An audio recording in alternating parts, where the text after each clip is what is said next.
إن الحمد لله نحمده ونستعينه ونستغفره ونعوذ بالله من شرور أنفسنا ومن سيئات أعمالنا من يهده الله فلا مضل له ومن يضلل فلا هادي له وأشهد أن لا إله إلا الله وحده لا شريك له وأشهد أن محمدا عبده ورسوله صلى الله عليه وعلى آله وأصحابه ومن تبعهم بهداه إلى يوم القيامة. فقال تعالى في القرآن العظيم: يا أيها الذين آمنوا اتقوا الله حق تقاته ولا تموتن إلا وأنتم مسلمون. يا أيها الناس اتقوا ربكم الذي خلقكم من نفس واحدة وخلق منها زوجها وبث منهما رجالا كثيرا ونساء واتقوا الله الذي تساءلون به والأرحام إن الله كان عليكم رقيبا. يا أيها الذين آمنوا اتقوا الله وقولوا قولا سديدا يصلح لكم أعمالكم ويغفر لكم ذنوبكم ومن يطع الله ورسوله فقد فاز فوزا عظيما. أما بعد، فإن أصدق الحديث كتاب الله وخير الهدي هدي محمد صلى الله عليه وعلى آله وصحبه وسلم وشر الأمور محدثاتها فإن كل محدثة بدعة وكل بدعة ضلالة وكل ضلالة في النار. أعاذنا الله وإياكم من النار. Ikhwani fi din, a'azzani wa a'azzakumullah. Kita lanjutkan kajian kita dari membaca kitab Al-Mulakhas fi Syarh Kitab At-Tauhid karya Syekh Dr. Shalih bin Fauzan Ibn Abdullah Al-Fauzan hafizahullah taala. Masih pembahasan kita di babu maja fi dzabhi li ghairillah, yakni dalil yang datang tentang menyembelih untuk selain Allah. Sudah kita sampaikan pada kajian yang terdahulu bahwasanya menyembelih adalah merupakan salah satu bentuk ibadah, sehingga tidak boleh dan tidak sepantasnya seseorang itu memberikan persembahan, peribadatan, sembelihan untuk selain Allah Subhanahu wa taala. Ya. Dalilnya sudah kita sebutkan dua ayat dalam Al-Qur'an. Ya. Ini dari surat Al-An'am ayat yang ke-162 sampai 163. Yang mana Allah Subhanahu wa taala berfirman, "Qul inna salati wa nusuki wa mahyaya wa mamati lillahi rabbil alamin la syarika lah. Wa bidzalika umirtu wa ana awwal muslimin." Katakanlah wahai Muhammad, sesungguhnya salatku, sembelihanku, hidupku serta matiku hanyalah untuk Allah Rabbul Alamin, yang tiada sekutu baginya. Dan dengan hal itulah aku diperintahkan dan aku adalah orang yang pertama kali berserah diri. Ya, di sini jelas Allah Subhanahu wa taala gandengkan antara nusuk dengan salat. Kita tahu salat adalah ibadah. Tidak boleh seorang salat untuk selain Allah, demikian pula nusuk, sembelihan.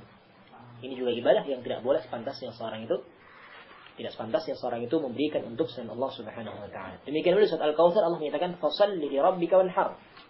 Perintah dari Allah, salatlah untuk Rabbmu dan sembelihlah. Di sini kembali Allah menggandengkan antara sembelihan dengan as-shalah. Di sini menunjukkan bahwasanya sembelihan sebagaimana salat yakni ibadah yang tidak sepantasnya ditunjukkan untuk selain Allah Subhanahu wa taala. Bahkan dalam hadis yang lain, dalam dalil yang lain dari hadis Ali bin Abi Thalib radhiyallahu taala anhu, bahkan Rasulullah sallallahu alaihi wasallam melaknat orang yang menyembelih untuk selain Allah. La'anallahu man dzabaha li ghairillah. Semoga Allah melaknat.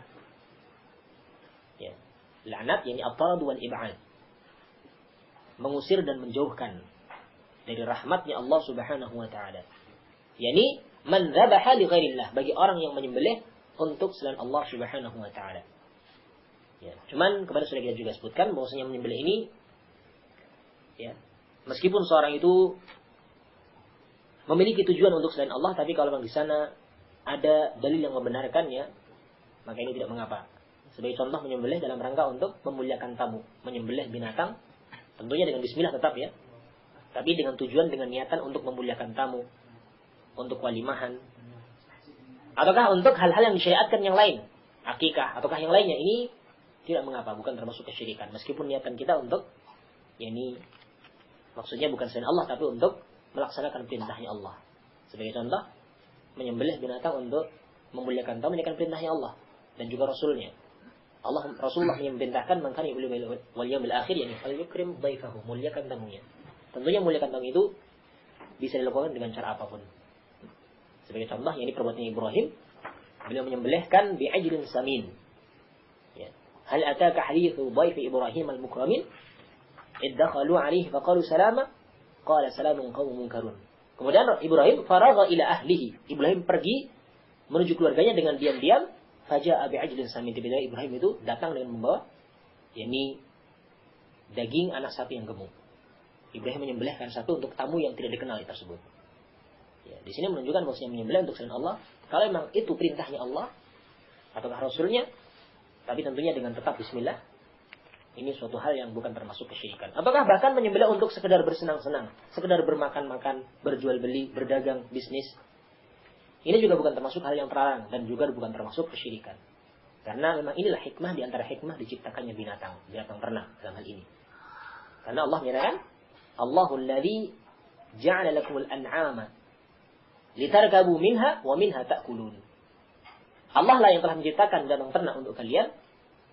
Dari binatang ternak tersebut ada yang dijadikan sebagai tunggangan dan juga ada yang dijadikan sebagai makanan. Jadi kalau menyembelih sekedar untuk makan-makan, berdagang, yakni berbisnis, ini bukan suatu hal yang termasuk kesyirikan. Tapi kalau seorang menyembelihkan memang betul dengan niatan untuk selain Allah dalam hal ini, untuk diberikan persembahan, dijadikan sebagai persembahan, ini suatu hal yang terlarang. Dan tentunya ini termasuk di antara bentuk kesyirikan. Sekarang di sini masih ada satu hadis lagi yang berkaitan dengan hal ini, tentang bahayanya menyembelih untuk selain Allah, meskipun itu binatang sekecil apapun. Ya, binatang sekecil apapun, kalau memang seorang itu mempersembahkan untuk selain Allah, dengan cara disembelih ataukah tidak, ini sama, hukumnya sama dengan menyembelih. Maksudnya tetap dia termasuk dalam bentuk kesyirikan. Kita baca hadisnya, hadis yang terakhir dalam bab ini, yakni An Tariq Ibn Shihab radhiyallahu ta'ala anhu. Anna Rasulullah sallallahu alaihi wasallam qala, "Dakhala al-jannata rajulun fi dhubab, wa dakhala an-nara rajulun fi dhubab." Qalu wa kayfa dhalika ya Rasulullah? Qala marra rajulani ala qamin lahum sanamun la yujawizuhu ahadun hatta yuqarriba lahu shay'an. Qalu li ahadihima qarrib. Qala laysa 'indi shay'un uqarribu. Qalu qarrib walau dhubaban. Faqarraba dhubaban fadakhalu sabilahu. Atau dalam riwayat ini dikatakan fakhallu sabilahu. Dalam riwayat ini dikatakan fakhallu sabilahu. Fadakhala an-nar. Wa qalu lil akhar, dan berkata kepada yang lainnya yang kedua, qarrib. Qala ma kuntu liqarriba li ahadin syai'an duna Allah azza wa jalla. Fadarabu 'unuqah fadakhala al-jannah. Rawahu Ahmad. Dari Tariq bin Shihab radhiyallahu ta'ala anhu, beliau adalah Tariq ibn Shihab ibn Bajali al-Bajali al-Ahmasi. Ra'a an-Nabiyya sallallahu alaihi wasallam wa lam yasma' minhu. Beliau memang pernah melihat Nabi sallallahu alaihi wasallam, sempat berjumpa dengan Nabi, tapi beliau tidak mendengar hadis ini darinya. Ya. Hadithuhu mursal, hadisnya ini hadis yang mursal. Ya. Tariq bin Shihab ini seorang sahabiyun, seorang sahabat yang mulia. Yani mata Tariq sanata 83. Beliau meninggal pada tahun 83 Hijriah radhiyallahu anhu. Ini meskipun hadis ini secara lafaz ini dari Tariq ini mursal, cuman dari hadis ini mauquf sampai di Salman Al-Farisi. Ya, hadis ini mauquf sampai Salman Al-Farisi radhiyallahu ta'ala anhu. Ya, mauqufan ala Salman Al-Farisi radhiyallahu anhu. Jadi hadis ini hujjah, ya, merupakan dalil juga. Ya, ini akhrajahu Ahmad dalam Kitab Az-Zuhd dan Abu Nu'aim dalam Hilyatul Awliya, Ibnu Abi Syaibah dalam Musannafnya, dan hadis ini mauquf sampai ke Salman Al-Farisi radhiyallahu anhu. Jadi kalau dari Tariq ibn Shihab di sini dengan jalan ini, ya, beliau tidak langsung mendengar dari Rasulullah SAW hadis ini. Jadi dari Salman Al-Farisi. Cuma hadis ini hadis yang insya Allah tidak mengapa dijadikan sebagai dalil, karena ini mauquf sampai ke sahabat yang mulia Salman Al-Farisi radhiyallahu anhu. Bahwasanya Rasulullah sallallahu alaihi wasallam bersabda, "Dakhala al-jannata rajulun fi dhubab." Masuk surga seorang laki-laki gara-gara seekor lalat. Fi dhubab, yakni ai bisa babi dhubab, dengan sebab seekor lalat. Wa dakhala an-nara rajulun fi dhubabin, dan masuk neraka seorang ada yang masuk neraka gara-gara sebabnya seekor lalat. Ini sebab yang sangat remeh, sangat kecil, sangat ringan. Ya. Qalu, maka mereka para sahabat bertanya, "Wa kaifa dzalika ya Rasulullah?" Bagaimana itu bisa terjadi wahai Rasulullah? Masa sih ada orang masuk neraka gara-gara lalat, masuk surga gara-gara lalat? sebab lalat, ya, tentunya kan para sahabat heran. Ya. Maka Rasulullah Shallallahu Alaihi Wasallam baru mulai menceritakan tentang kenapa kok orang tersebut masuk neraka gara-gara lalat, masuk surga gara-gara lalat. Ternyata sebab yang sangat ringan, perkara yang sangat ringan bisa menyebabkan seorang masuk surga, masuk neraka. Tentunya dengan urusan hati, niatan. Nah, maka Rasul menceritakan, marra rajulani ala qaumin lahum sanabun. Dulu ada dua orang laki-laki melewati kaum yang memiliki sonam. Sonam di sini adalah makana manhutan ala suratin. Langsung saya baca di di makna al-lughawiyah ya. Yani sesuatu yang dipahat yang memiliki bentuk, yani patung-patung. Nah, la yujawizuhu ahadun hatta yuqarriba lahu syai'an.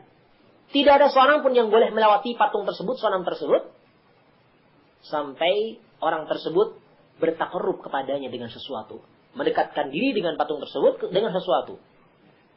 Ya. La yujawizuhu maksudnya adalah la yamurru bihi wa la yata'addahu. Tidak boleh melewatinya, tidak boleh melampauinya. Tidak boleh ada seorang pun yang lewat, tidak boleh ada seorang pun yang melampauinya sampai dia memberikan persembahan, memberikan pendekatan. Ya.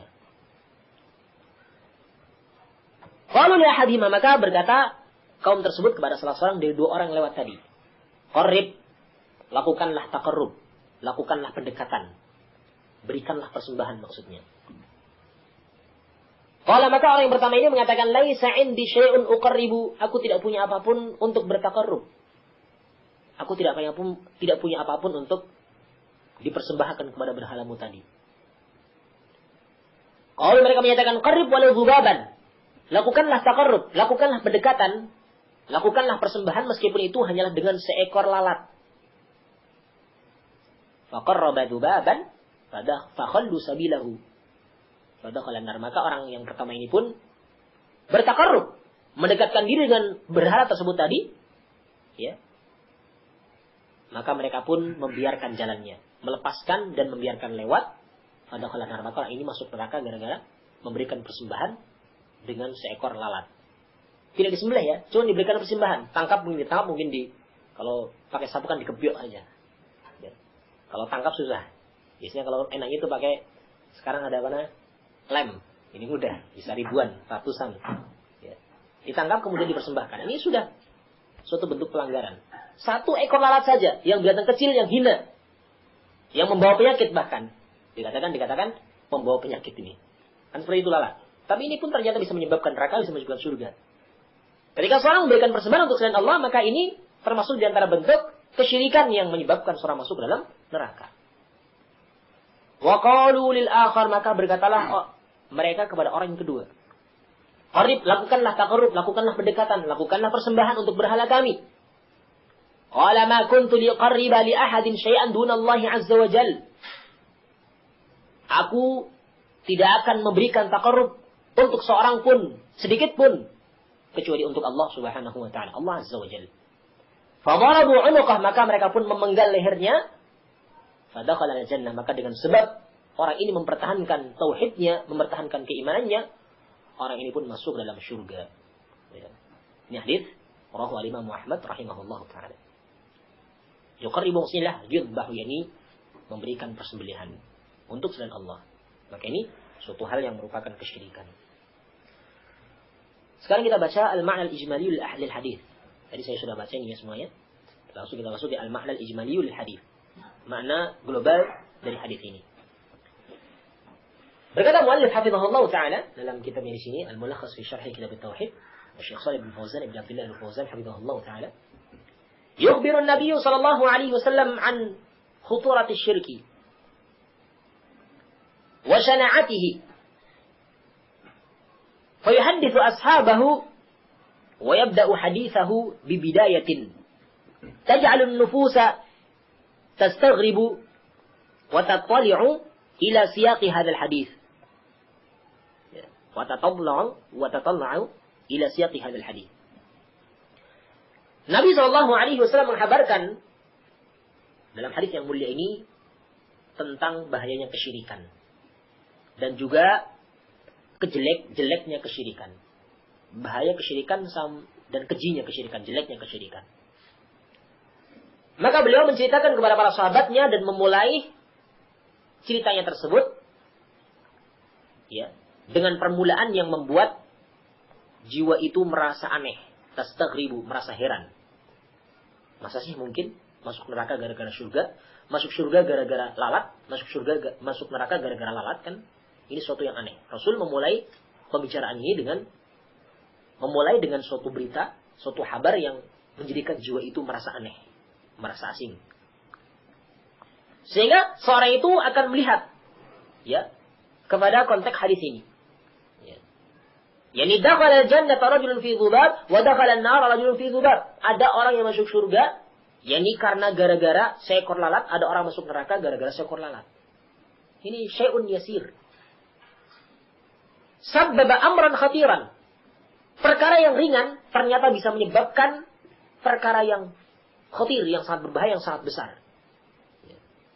Perkara yang ringan, sesuatu yang ringan, yang remeh, yang sepele, yang kecil, tapi ternyata bisa menjadi sebab perkara yang sangat berbahaya, yang besar. Lalat kan ringan, kecil, remeh.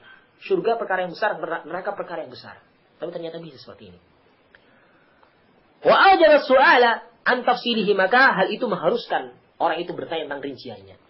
Karena aneh kan? Kita pun pernah mendengar poin aneh. Masa sih mungkin orang masuk surga gara-gara lalat, masuk neraka gara-gara lalat, kan aneh. Sehingga para sahabat pun merinci. Mengharuskan mereka itu bertanya tentang rincian. Bagaimana keadaannya.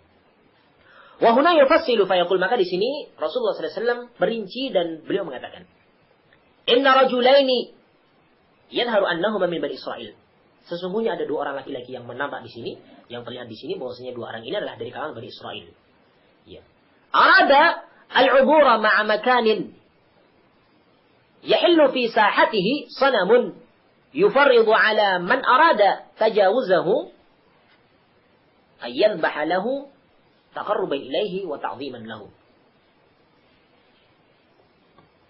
Ada dua orang ya. Dua orang ini adalah dari kalangan Bani Israel ya, yang ingin lewat. Dan bersamaan itu pula di tempat tersebut ada yang menghalangi. Dalam perjalanan tersebut ada yang menghalangi, yakni sebongkah berhala. Kalau berhala enaknya apa? Seekor tidak ada ekornya. Sebiji bukan biji karena besar. Ya. Sebongkah berhala, sebongkah patung. Di situ ada satu patung. Kalau dikatakan orang pun bukan orang. Ada sebongkah berhala di situ, yang mana mengharuskan setiap orang yang melewatinya untuk menyembelih sebagai bentuk takarrub untuk berhala tadi. Sebagai bentuk untuk ta'ziman lahu, mengagungkan berhala tadi. Fatalaba 'ubbadu dzalika as-sanam min ar-rajulaini at-tamashya 'ala hadha an-nizam syirki. Maka para penyembah berhala tadi pun talaba, ini meminta kepada dua orang laki-laki tadi untuk mengikuti aturan kesyirikan yang mereka buat ini. Mereka membuat aturan, tidak ada seorang pun yang boleh lewat berhala kita ini sampai orang tersebut memberikan persembahan. Sehingga ketika ada dua orang laki-laki ini lewat, satunya bodoh, satunya berilmu, ya, dihadang oleh para penyembah berhala tadi. Ya. Sehingga meminta agar supaya mereka itu mengikuti aturan yang dibuat di kampung tersebut, di daerah tersebut.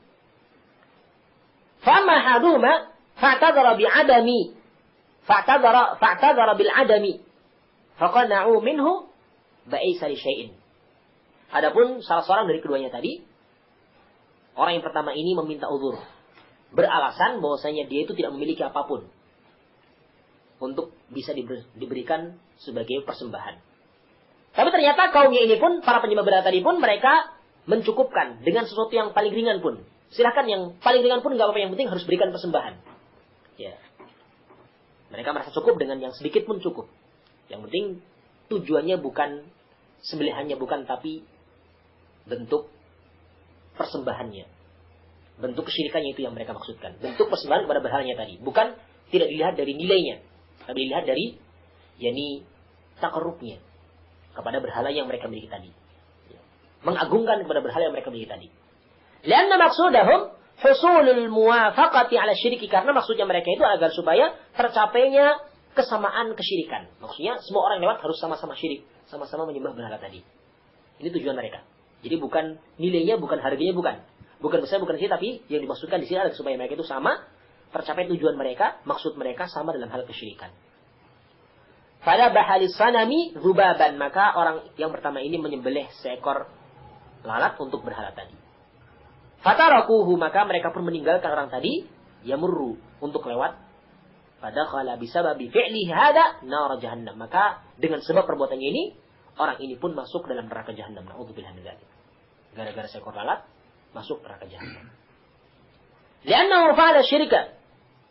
Karena orang ini melakukan kesyirikan. Wa wafaqahum alaihi, dan dan orang ini sepakat dengan mereka. Wa talabu minal akhar, kemudian orang ini yang kaum ini pun masih meminta kepada yang kedua, orang yang kedua ini.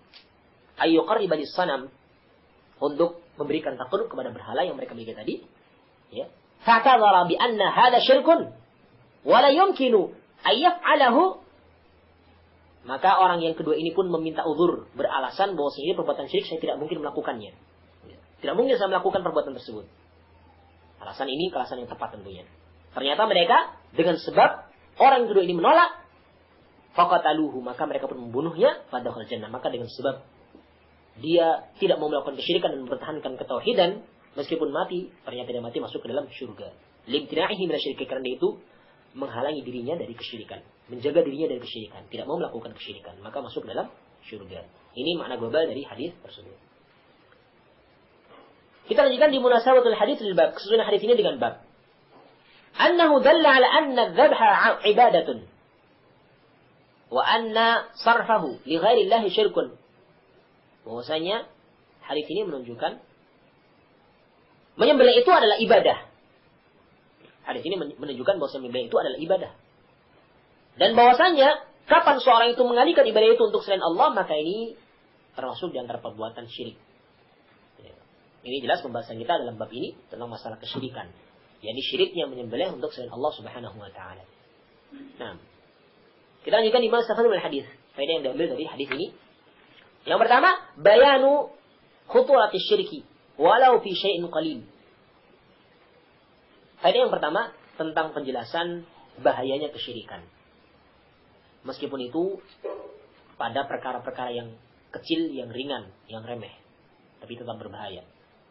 Jadi jangan anggap kan cuma kecil saja, kan cuma lalat saja. Ya.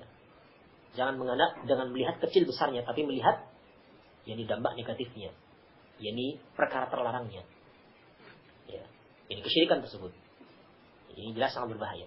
Kemudian yang kedua, yakni anna syirka yujibu dukhulan nar wa anna tauhida yujibu dukhulal jannah. Bahwasanya kesyirikan itu mewajibkan masuknya seseorang ke dalam neraka, dan tauhid itu mewajibkan seseorang masuk ke dalam surga. Ini jelas ayatnya ya.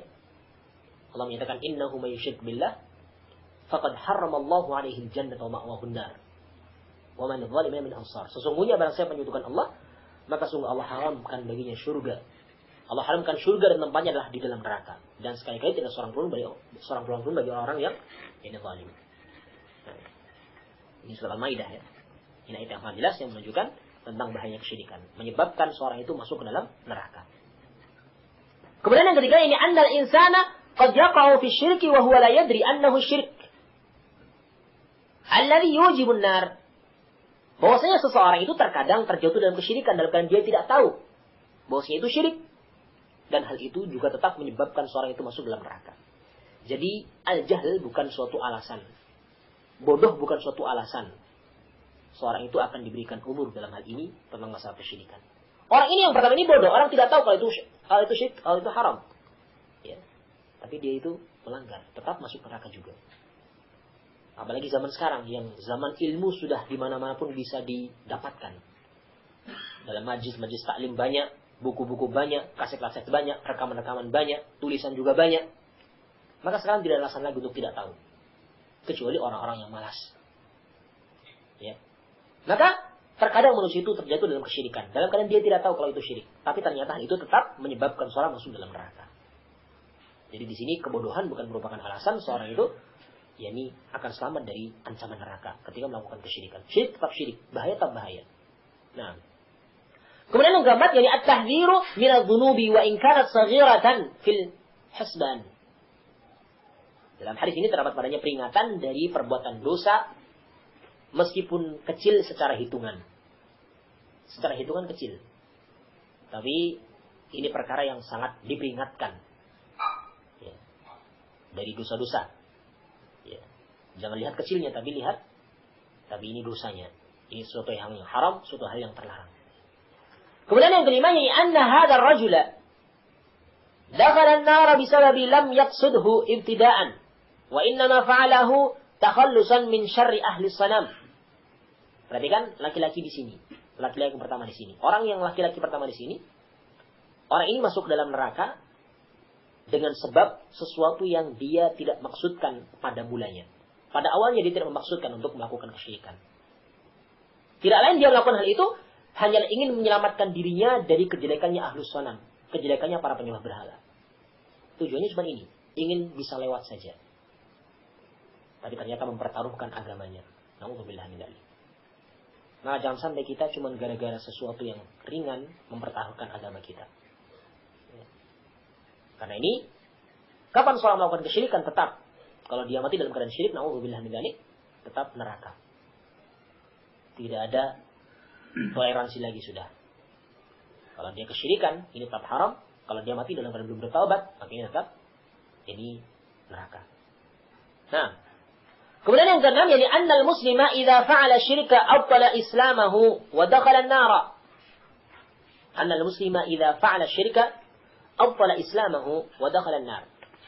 Lianna hadha ar-rajul kana musliman wa illa lam yaqul dakhala an-nar fi dhubabin. Bahwasanya seorang muslim apabila melakukan kesyirikan maka batallah Islamnya.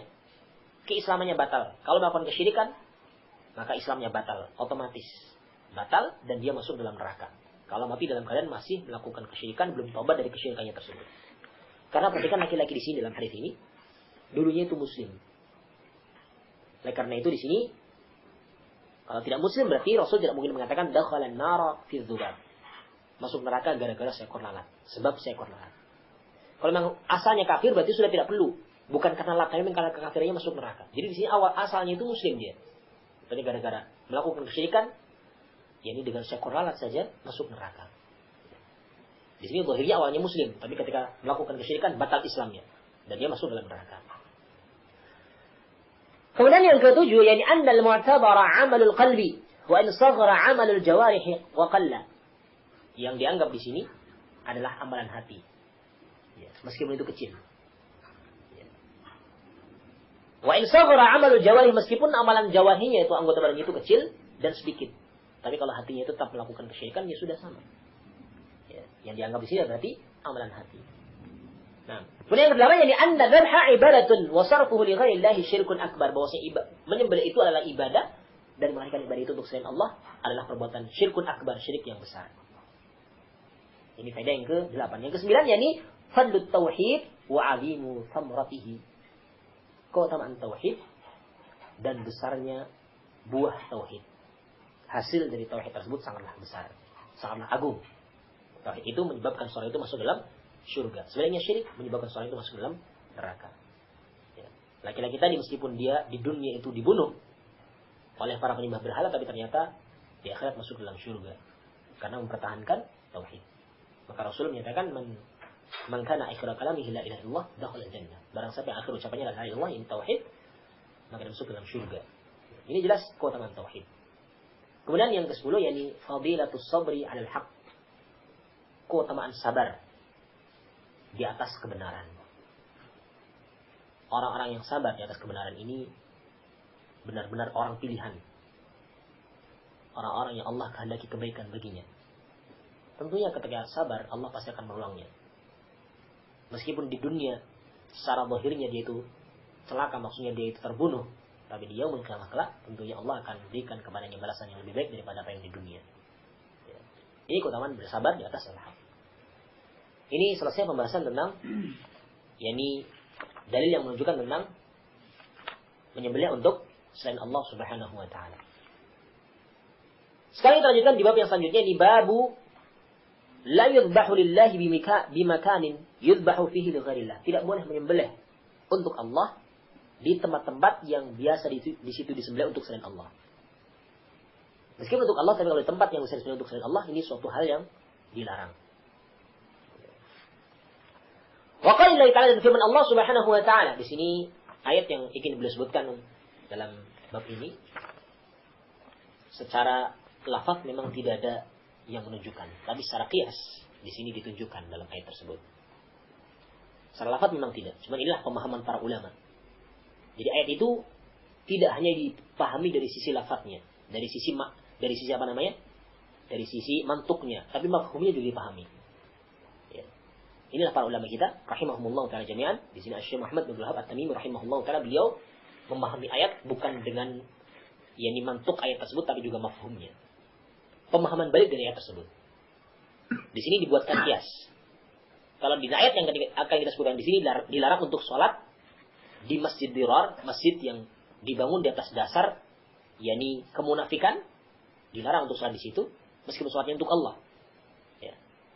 Maka dikiaskan dengan hal itu, dilarang menyembelih binatang sembelihan di tempat yang di situ biasa disembelih untuk selain Allah. Meskipun sembelihnya untuk Allah, tapi dilarang untuk melakukan. Sebagaimana sholat dilarang untuk di tempat-tempat yang seperti itu meskipun untuk Allah. Allah Subhanahu wa taala berfirman, "La taqum fihi abada. La masjidun ussisa 'ala at-taqwa min awwal yawmin ahaqqu an taquma fihi. Fihi rijalun yuhibbuna an yatahharu, wallahu yuhibbul mutahhirin." Janganlah kamu sholat di situ untuk selama-lamanya. Jangan kamu berdiri maksudnya sholat di masjid tersebut, masjid dirar yang dibuat oleh orang munafik. Di awal-awal Islam, Rasul dilarang untuk sholat di situ. Nanti akan disebutkan di makna ijmali dalam ayat ini, dalam kitab ini. Janganlah kamu sholat di tempat itu, di masjid itu selama-lamanya. La masjidul ussisa 'ala taqwa min awwal yawmin ahaqqu an taquma fi. Sungguh masjid yang dibangun di atas dasar ketakwaan di awal harinya, ini lebih berhak untuk engkau sholat padanya. Kemudian fihi rijalun yuhibbuna an yatahharu, Allah memuji. Ini para sahabat yang sholat di situ. Dalam masjid tersebut terdapat sekelompok laki-laki yang mereka itu suka untuk bersuci. Wallahu yuhibbul mutahhirin, dan Allah mencintai orang-orang yang suka bersuci. Ini Taubah ayat yang ke-108. Munasabatul bab li kitab tauhid, kesesuaian bab ini dengan kitab tauhid. Annahu tabi'un lil bab alladhi qablaha, bahwasanya bab ini adalah merupakan pengikut bab yang sebelumnya. Lianna alladhi qablahu fihi bayanu hukmi dzabhi li ghairillah, karena bab yang sebelumnya adalah bab ini adalah bab yang menjelaskan akan hukum menyembelih selain Allah. Wa hadzal babu fi man'ul wasilatil fihi man'ul wasilatil musilati ila dzalika wa man'ut tashabbuhi bi ahlihi. Dalam bab ini di dalamnya terdapat larangan perantara-perantara yang akan mengantarkan kepada hal itu. Dan juga melarang tashabbuh dengan ahlinya. Tashabbuh dengan orang yang melakukan perbuatan terlarang tersebut. Ini kesesuaian bab ini dengan kitab tauhid. Kalau di sebelumnya kan kita mengetahui hukum menyembelih untuk selain Allah. Maka di sini dijelaskan lagi tentang masalah bagaimana menyembelih untuk Allah tapi di tempat yang disembelih untuk selain Allah di situ. Maka di sini ternyata juga dilarang. Nah, yundahu fihi li ghairillah, maksudnya adalah u'idda lidzalika wa qusida min ajlihi. Dipersiapkan untuk hal itu dan dimaksudkan untuk dalam rangka menyembelih untuk selain Allah. Tempat yang khusus untuk menyembelih selain Allah. Untuk menyembelih apa? Sesuatu untuk selain Allah. Dalam ayat tersebut Allah menyatakan la taqum fihi abadan, yani la tusalli fi masjidid dirar. Janganlah engkau salat di masjid dirar. Masjid dirar dikenal dengan masjid dirar dalam sejarah Islam. Karena situ dibuat oleh orang-orang munafik dalam rangka untuk memudaratkan kaum muslimin, untuk memecah belah kaum muslimin. La masjidun ussisa yani buniya. Ussisa bermakna buniya, dibangun.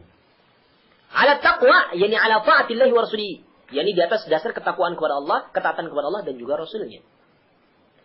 Al-mutahhirin, wallahu yuhibbul mutahhirin, maksudnya adalah alladzina yatatahharuna minal anjas al-hissiyah wal ma'nawiyah. Ini orang-orang yang bersuci, suka bersuci dari najis-najis yang hissi maupun yang maknawi, yang indrawi maupun yang maknawi.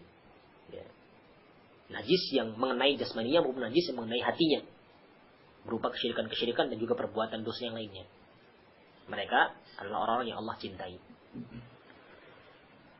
Sekarang kita baca ma'al ijmalul ayah, makna global dari ayat ini. Yanhallahu subhanahu wa rasulahu, yanhallahu subhanahu rasulahu sallallahu alaihi wasallam 'an as-salati fi masjidid dirar alladhi banahu al-munafiqun. Alladhi banahu al-munafiqun madaratan li Masjid Quba wa kufran billahi wa rasulihi. Wa talabu min ar-rasul sallallahu alaihi wasallam ay yusalli fihi liyattakhidhu min dhalika hujjatan yubarriruna biha amalahum wa yasturuna biha batilahum. Fawa'adahum sallallahu alaihi wasallam ay yaf'ala ma talabu wa lam ya'lam qasdahum as-sayyi'a. Wa lam ya'lam qasdahum as-sayyi'a.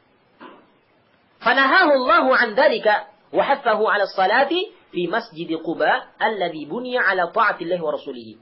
Aw fi masjidihi sallallahu alaihi wasallam 'ala ikhtilafin baina al-mufassirin fi dhalik. Fama'adna 'ala ahli dhalika al-masjid bitatahhurihim min asy-syirki wan najasat wallahu yuhibbu man hadhihi sifatuhu. Mana berbeda dari ayat ini? Bahwasanya Allah Subhanahu wa taala melarang Rasulnya sallallahu alaihi wasallam dari salat di Masjid Dirar. Ini masjid yang dibangun oleh orang-orang munafik dalam rangka untuk menandingi, untuk membahayakan Masjid Quba. Ya, untuk memadaratkan kaum muslimin, memecah belah kaum muslimin. Ya. Jadi dengan membangun masjid sendiri orang munafik. Ini programnya Yahudi juga sekarang ada. Seperti ini. Yahudi punya program, punya yayasan yang yayasannya itu bergerak di bidang pembangunan masjid. Kalau di situ sudah ada masjid, masyarakatnya bersatu, sudah di masjid satu masjid, mereka bikin lagi satu masjid supaya memecah belah masyarakat tersebut. Ini programnya Yahudi. Ya. Ini kesannya kan baik bangun masjid, tapi ternyata ada niatan yang tersembunyi. Ini untuk memecah belah kaum muslimin. Ternyata ini juga terjadi sejak zamannya Rasul dulu. Orang-orang munafik mereka berusaha memecah belah kaum muslimin dengan cara membuat masjid. Masjid ini Masjid Dirar, dikenal dengan Masjid Dirar dalam sejarah Islam. Nah, kemudian masjid ini juga dibangun di atas kufran billah wa rasuli, kekufuran kepada Allah dan juga Rasulnya. Kemudian mereka meminta dari Rasulullah SAW agar supaya Rasul mau sholat di masjid tersebut, agar supaya mereka jadikan hal itu sebagai hujjah alasan, agar supaya mereka itu menganggap baik perbuatannya mereka dan juga untuk menutupi kebatilannya mereka. Mereka minta Rasul untuk datang ke masjid tersebut, sholat di situ, supaya nanti kaum muslimin yang lainnya pun lihat, lu Rasul saja mau sholat di sini, kenapa kamu tidak? Nah, seperti itu alasannya. Ya, sekarang pun banyak yang seperti itu kan. Dan lu, si fulan pun mau sholat di sini, mau ngisi di sini, kenapa kamu tidak? Ya, ini kan sama alasannya dengan orang munafik dulu. Ya, untuk menganggap baik perbuatannya mereka dan untuk menutupi kebatilannya mereka. Maka fawa'adahum sallallahu alaihi wasallam ayyab ala ma talabu wa lam ya'lam qasdahum as-sayy. Nah, maka Rasul pun memberikan janji, maksudnya menjanjikan, ya sudah, nanti kalau saya pulang dari perang ini, saya akan sholat di situ. Untuk melakukan permintaannya mereka, dalam keadaan ketika itu Rasul tidak mengetahui tujuan jeleknya mereka, maksud jeleknya mereka tidak tahu. Maka Allah Subhanahu wa taala melarang dari perbuatan itu, yakni dari Rasul sholat di situ. Ya. Ini dengan mengatakan la taqum fihi abada. Jangan kamu sholat di masjid tersebut untuk selama-lamanya. Ya. Jangan sholat di situ. Nah, karena ini Allah mengetahui niat jeleknya mereka membangun masjid tersebut, Masjid Dirar. Ya. Wa hatahu 'ala salati fi Masjid Quba, dan Rasulullah dan Allah Subhanahu wa taala menganjurkan kepada Rasulnya untuk salat di Masjid Quba saja yang dibangun di atas dasar ketaatan Allah dan juga Rasulnya, atau di Masjid Nabawi. Ini sesuai dengan perbedaan ahli tafsir. Di antara ahli tafsir ada yang mengatakan masjid yang dimaksudkan oleh Allah di sini untuk di salat di situ yang di Masjid Quba ataukah di Masjid Nabawi. Ada perbedaan khilaf di antara ahli tafsir dalam hal itu. Kemudian thumma atna 'ala ahli dzalikal masjid, kemudian Allah memuji yakni jamaah masjid tersebut. yakni bitathhirihim minasyirki wan najasat, di mana mereka ini para jamaah masjid Quba dan juga Masjid Nabawi itu, mereka itu orang-orang yang mensucikan diri-diri mereka dari kesyirikan dan juga dari najis-najis yang ada. Mensucikan dari najis yang hissi maupun yang maknawi. Wallahu yuhibbu man hadhihi sifatu. Maka Allah cinta dengan orang yang seperti ini sifatnya. Suka bersuci. Membersihkan dirinya baik. Bersuci dari najis yang hissi maupun yang maknawi. Dari najis yang ada maupun dari kesyirikan-kesyirikan dan juga perbuatan dosa yang ada. Karena dosa itu adalah najis. Dalam hal ini perbuatan dosa itu adalah sesuatu yang jelek, kotor. Ini makna global dari ayat tersebut. Munasabatul ayah lil bab, kesesuaian ayat ini dengan bab. hiya qiyasul amkinah al-mu'addati lidh-dhabhi li ghairi Allah 'ala al-masjid alladhi u'idda li ma'siyati Allah fi man'i ibadati Allah fihi. فكما أن هذا المسجد لا تجوز الصلاة فيه لله فكذلك هذا الموضع الذي أعد للذبح فيه لغير الله لا يجوز الذبح فيه له سبحانه. Kesesuaian ayat ini dengan bab, dalam ayat ini terdapat kias tempat yang dipersiapkan untuk menyembelih untuk selain Allah dikiaskan dengan masjid tadi, yang mana masjid tersebut dipersiapkan untuk kemaksiatan kepada Allah, yakni untuk menghalangi orang beribadah kepada Allah di masjid lain. Ya. Sehingga dibuatkan masjid supaya datangnya ke sini, jangan ke sana. Ya. Fakama anna hadzal masjid, sebagaimana masjid ini, ya, Allah melarang untuk salat di situ. La tajuzu salatu fihi lillah. Tidak boleh salat di masjid tersebut meskipun untuk Allah. Ya. Demikian pula tempat yang dipersiapkan untuk menyembelih untuk selain Allah, maka tidak boleh menyembelih dalam tempat tersebut meskipun untuk Allah. Jadi ini kiasnya dengan masjid Dirar. Allah melarang Rasulnya untuk salat di situ, meskipun itu salatnya untuk Allah. Dikiaskan dengan, di sini muallif mengkiaskan bahwasanya tempat yang di situ sering dilakukan perbuatan yang haram, perbuatan kesyirikan dalam hal ini, secara khusus kesyirikan, maka di situ tidak boleh menyembelih di tempat itu meskipun niat kita menyembelih untuk Allah. Ya. Sama dengan salat tadi, salat untuk Allah meskipun di masjid, meskipun itu ya, untuk Allah, tapi kalau di masjid yang seperti itu, Allah melarang Rasulnya untuk sholat di situ. Ya. Ini kesusunan hadis ini, ayat ini dengan bab. Ya. Kita lanjutkan ibadah sahabat bila ayat. Faedah yang diambil dari ayat ini, dari beberapa ayat di sini.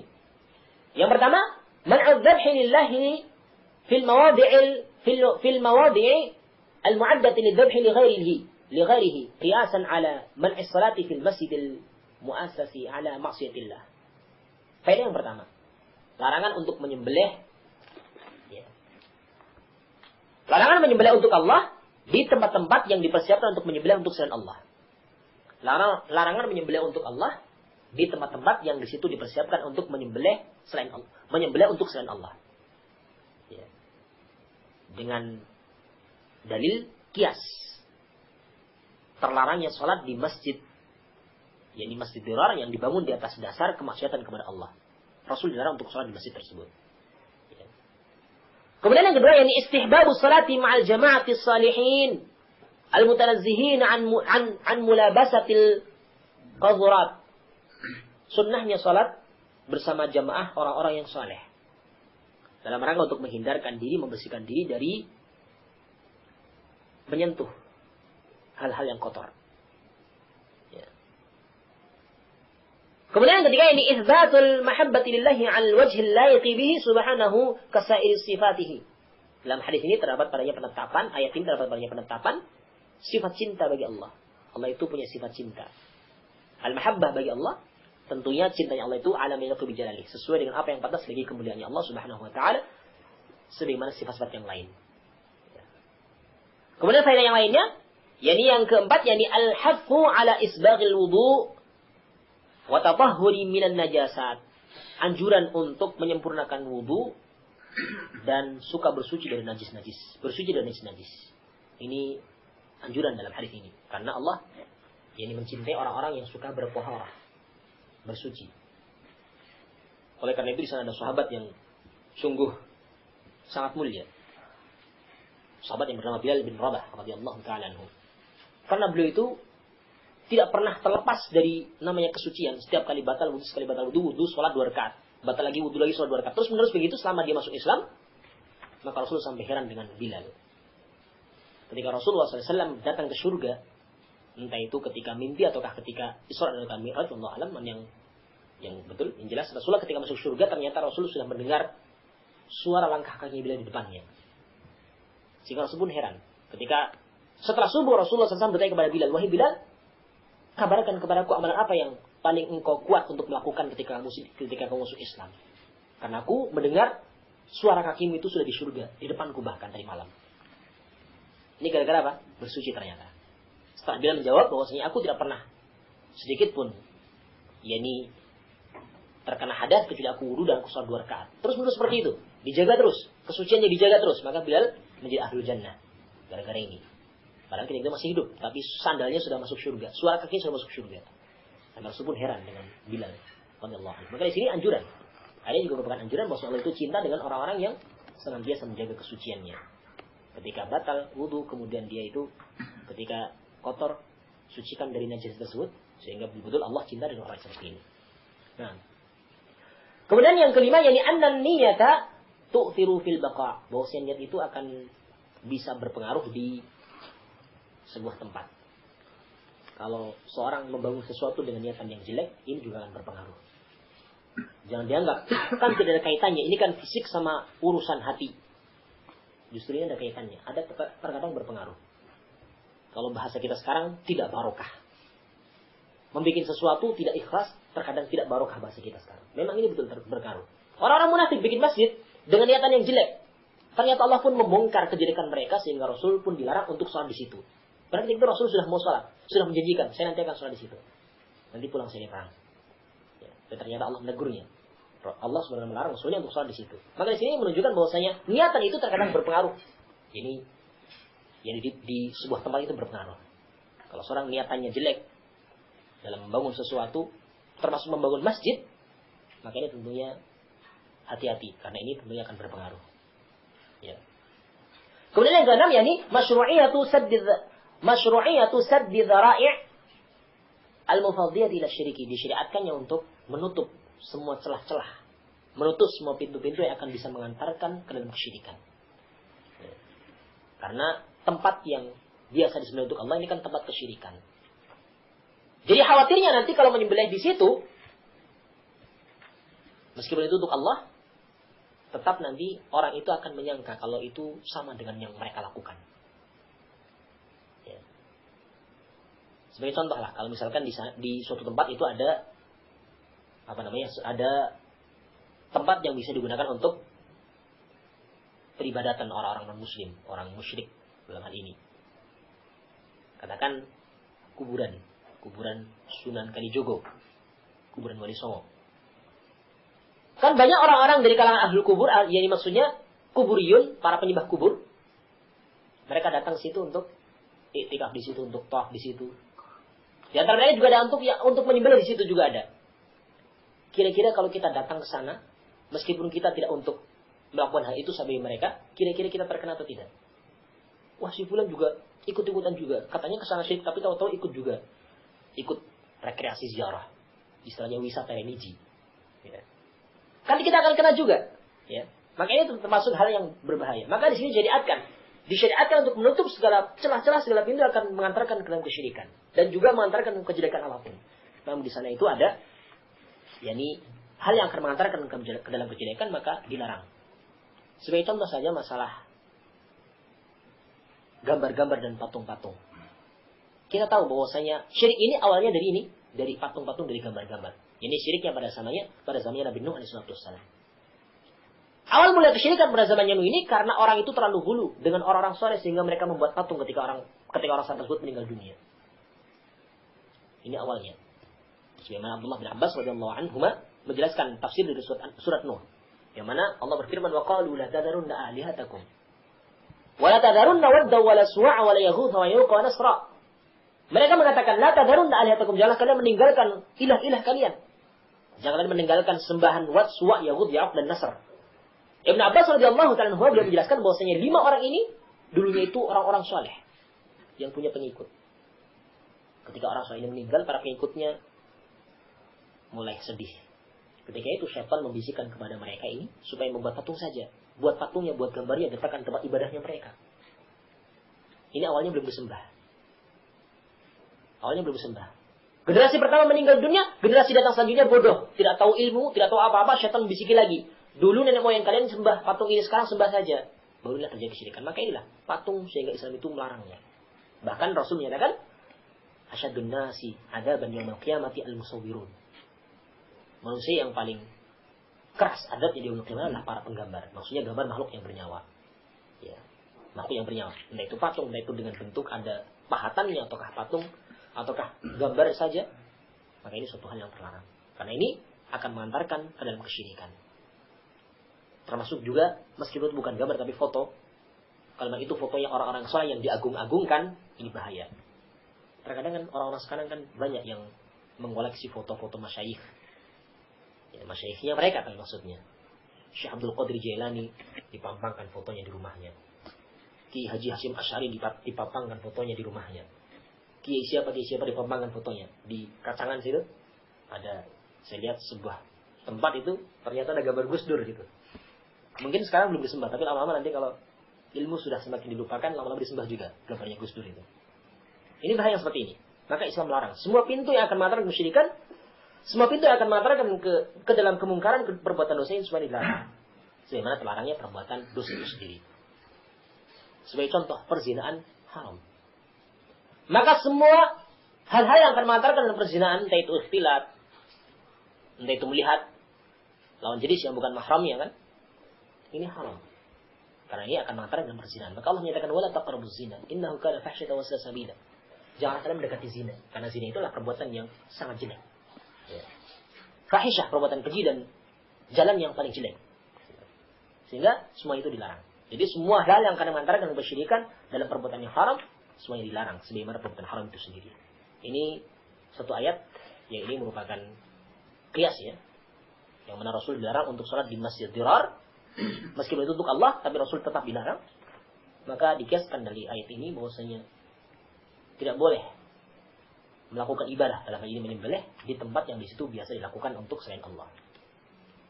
Di situ biasa dilakukan menyembelih untuk selain Allah. Karena ini sama dengan hal tersebut. Ini dikiaskan dengan ayat tersebut. Adapun dalil secara jelasnya nanti dalam hadis ya, yang menunjukkan haramnya menyembelih tempat yang di situ ada banyak kesyirikan. Ini hadis ini insyaallah akan kita lanjutkan pada kejadian mendatang insyaallah. Wallahu taala a'lam wa a'lam. Subhanakallah wa bihamdika. Assalamualaikum warahmatullahi wabarakatuh. Yang tadi